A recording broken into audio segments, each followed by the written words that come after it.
तो बच्चों, आज का हमारा विषय है परिवर्तन, वेरिएशन, अभ्यास 13, पेज नंबर 186। ठीक है।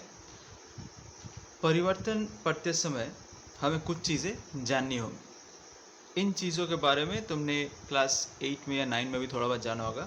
अभी फिर से एक बार जान लेते हैं। वो चीज़ें हैं चल राशि, स्थिरांक और संबंध। ठीक। संबंध के दो भाग है, सरल और विपरीत। तो सबसे पहले हम जानते हैं चल राशि किसे कहते हैं। ठीक। चल राशि या वेरिएबल। ठीक। अब ये जैसे ऐसा कोई मान जो बदल सकता है। जैसे उदाहरण के लिए कोई भी एक समीकरण मान लेते हैं हम लोग। जैसे देखते हैं 5x + 2y = मान लो 10। ऐसा सरल समीकरण तुम लोगों ने देखा होगा क्लास 9 में, हल भी बहुत सारे किए होंगे। यहाँ पे जो x और y है, इन मानों पे ध्यान दो। x और y का मान कुछ भी हो सकता है कि नहीं। अभी जैसे एक और समीकरण हम मान लेते हैं। जैसे मान लो 3x + 7y = 3। अब इन दोनों समीकरण को अगर हल करेंगे, किसी भी विधि का इस्तेमाल करो, हल करेंगे तो x और y का कुछ मान आएगा। वो मान कुछ भी हो सकता है ना। तो x का एक मान आएगा और y का एक मान आएगा। ठीक। तो ये जो x और y है, जिनका मान कुछ भी हो सकता है, इन्हें हम लोग चल राशि कहते हैं। अगर यहाँ पे z होता तो वो z भी हो सकता था, कुछ और होता तो कुछ और भी हो सकता था। तो ये जो x और y है, जिनका मान परिवर्तन हो रहा है, बदल रहा है, उन्हें हम लोग चल राशि कहते हैं या वेरिएबल कहते हैं। ठीक।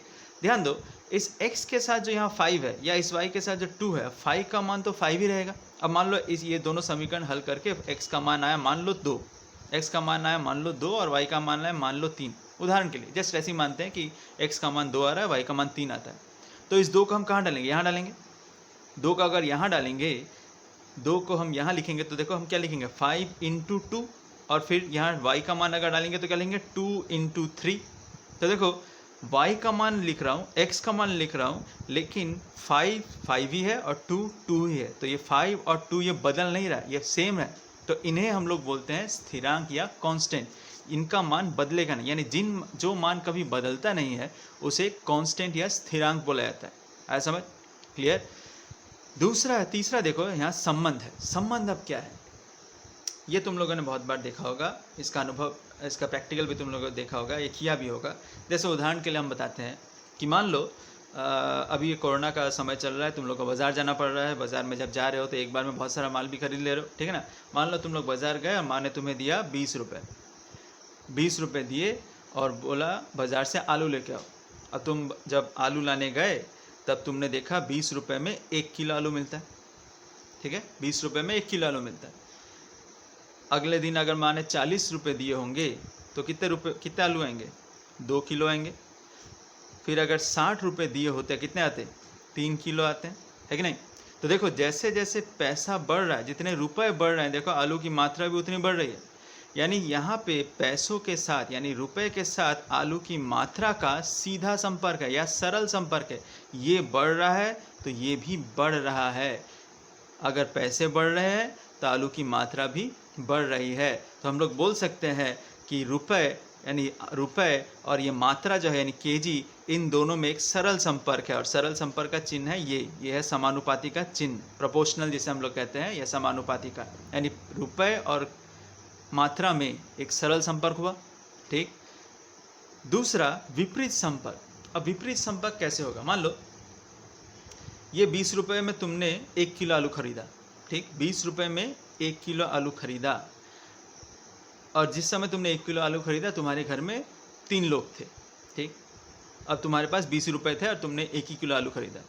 3 लोगों के लिए अगर 1 किलो आलू है, तो अब मान लो तुम्हारे घर में लोगों की संख्या बढ़ गई, तो क्या होगा? आलू की जो मात्रा थी वो क्या होगी? वो कम जाएगी। लोगों की मात्रा अगर बढ़ेगी, लोग 3 से जाकर 6 हो गए, तो पहले जब 3 लोगों को 1 किलो आलू बढ़ रहा था, 1 किलो आलू 3 लोगों के लिए पर्याप्त था। लेकिन वो जब 3 से के ज़्यादा 6 हो गए, यानी आदमी बढ़ गए, तब क्या वो 1 किलो पर्याप्त रहेगा? नहीं, वो कम जाएगा उसकी मात्रा। यानी जिस तरह से ये दाम बढ़ेगा, जितने तुम्हारे घर में लोगों की मात्रा बढ़ेगी, जितने घर में लोगों की मात्रा बढ़ रही है, वहाँ पर इस मात्रा यानी आलू के किलो की मात्रा कम जा रही है। यानी यहाँ पर अगर हम ध्यान दें, लोगों यानी पीपल यानी लोग के साथ लोगों की मात्रा जितनी बढ़ रही है, उसके साथ ये जो मात्रा है ये मात्रा क्या है, सीधा संपर्क है? नहीं, विलोम संपर्क है, तब हम कहेंगे ये विलोम संपर्क है। आया समझ? विलोम संपर्क होगा एक बटा होगा विलोम संपर्क। ठीक, तो ये है सरल संपर्क, ये है सरल संपर्क, और ये वाला जो है ये है विपरीत संपर्क। विपरीत संपर्क क्लियर हुआ? सरल संपर्क में अगर एक राशि बढ़ेगी तो दूसरी राशि भी बढ़ेगी, एक राशि कमेगी तो दूसरी राशि भी कमेगी। लेकिन विपरीत संपर्क में अगर एक राशि बढ़ रही है तो दूसरी राशि कम जाएगी, या एक राशि बढ़ेगी तो दूसरी राशि कमेगी। ठीक, क्लियर? एक राशि कमेगी तो दूसरी राशि बढ़ जाएगी, विपरीत होगा।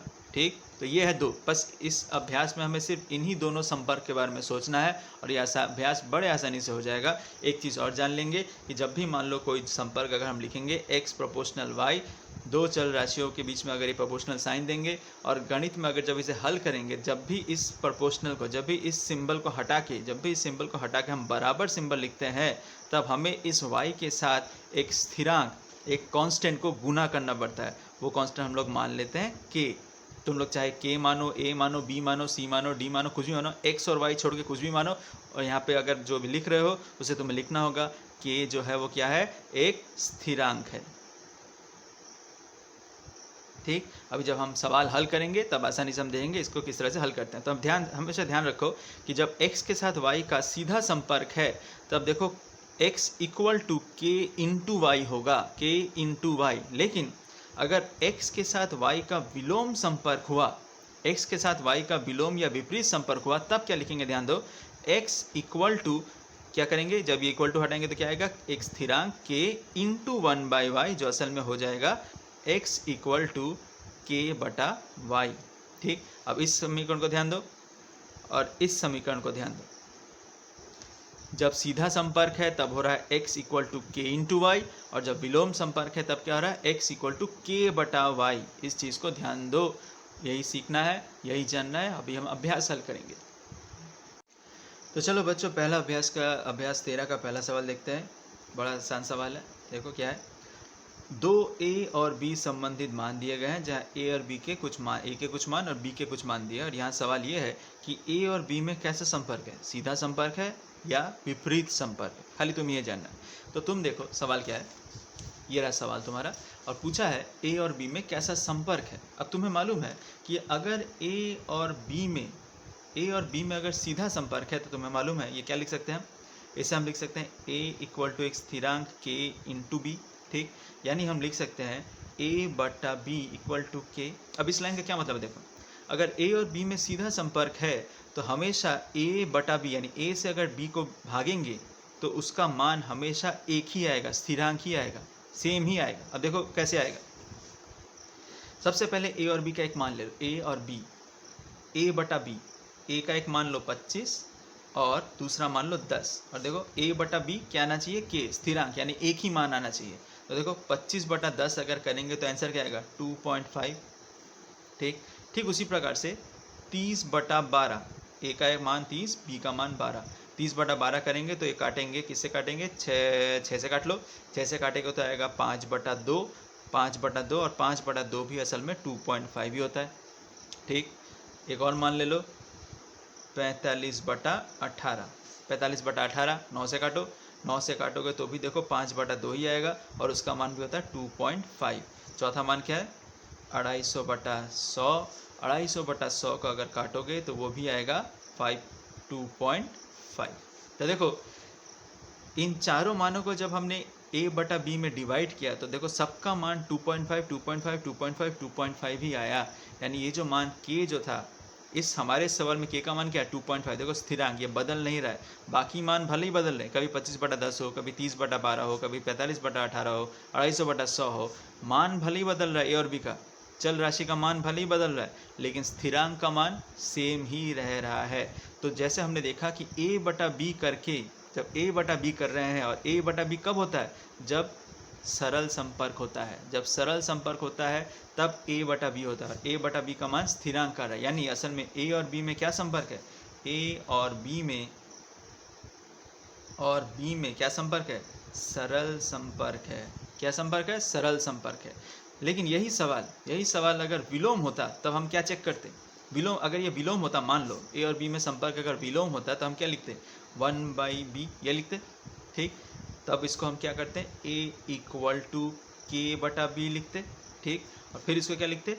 ए, ये बी अगर इधर जाता क्रॉस मल्टीप्लिकेशन करके, यानी ए इंटू बी इक्वल टू के, ठीक। यानी अगर ये विलोम संपर्क होता, अगर ये सवाल जो है ये सवाल विलोम संपर्क होता, तब हम देखते कि ए और बी इन दोनों को इंटू अगर करते, देखो ए और बी को इंटू करने से स्थिरांक आना चाहिए, यानी ए और बी को अगर इंटू करते तो हमेशा मान एक ही आता, हमेशा मान के, यानी यहाँ पे अगर ए और बी को इंटू करते तो यहाँ पे 250 आता, यहाँ पे लेकिन 250 नहीं आता, यहाँ कुछ और आता, यहाँ पे कुछ और आता, यहाँ पे कुछ और आता। तो जाहिर सी बात है ये विलोम संपर्क तो नहीं है, सरल संपर्क जो हम लोग कर भी चुके हैं। लेकिन अगर मान लो ये विलोम संपर्क होता और हम अगर इस तरह से चेक करते, अगर विलोम संपर्क के लिए चेक कैसे करते?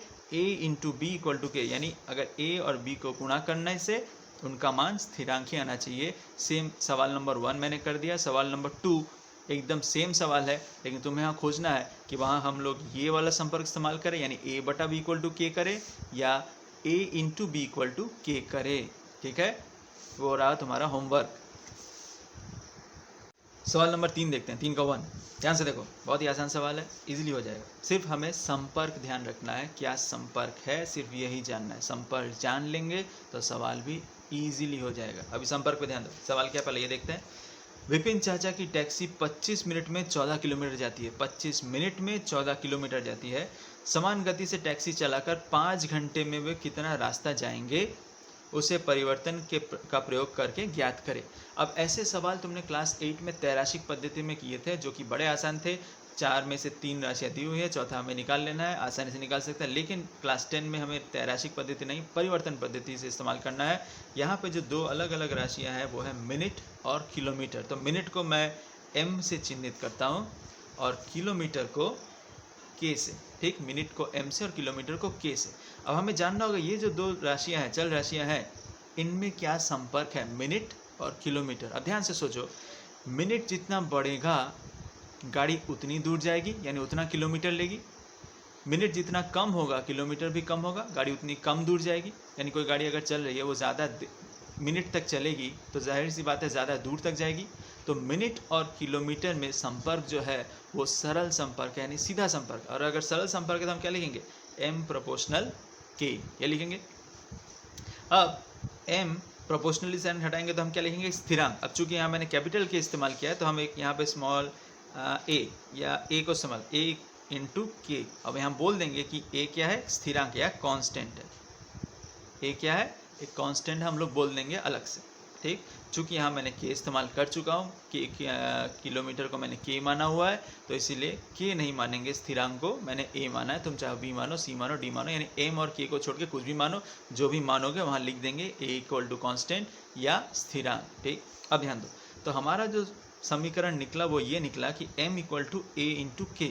अब सवाल के पहले भाग में आ जाओ। सवाल के पहले भाग में बोला है कि 25 मिनट में 14 किलोमीटर, 25 मिनट में 14 किलोमीटर। तो देखो 25 मिनट यानी m का मान दिया है 25, 25 मिनट में 14 किलोमीटर। a का मान मुझे मालूम नहीं, लेकिन यहाँ बोला हुआ है 14 किलोमीटर, ठीक। यानी a का मान क्या होगा? a बराबर होगा 25/14।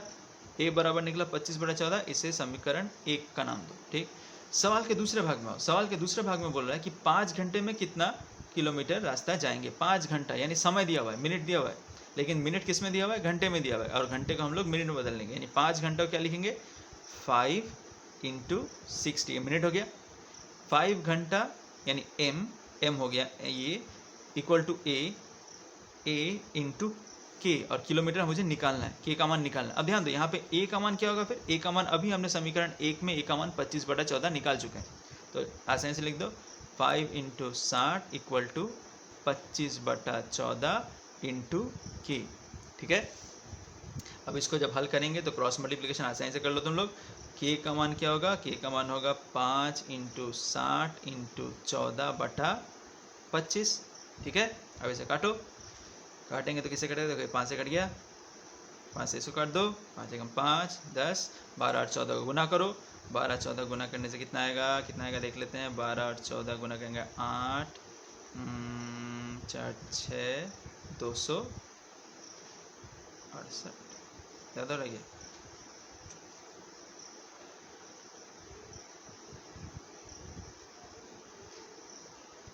168।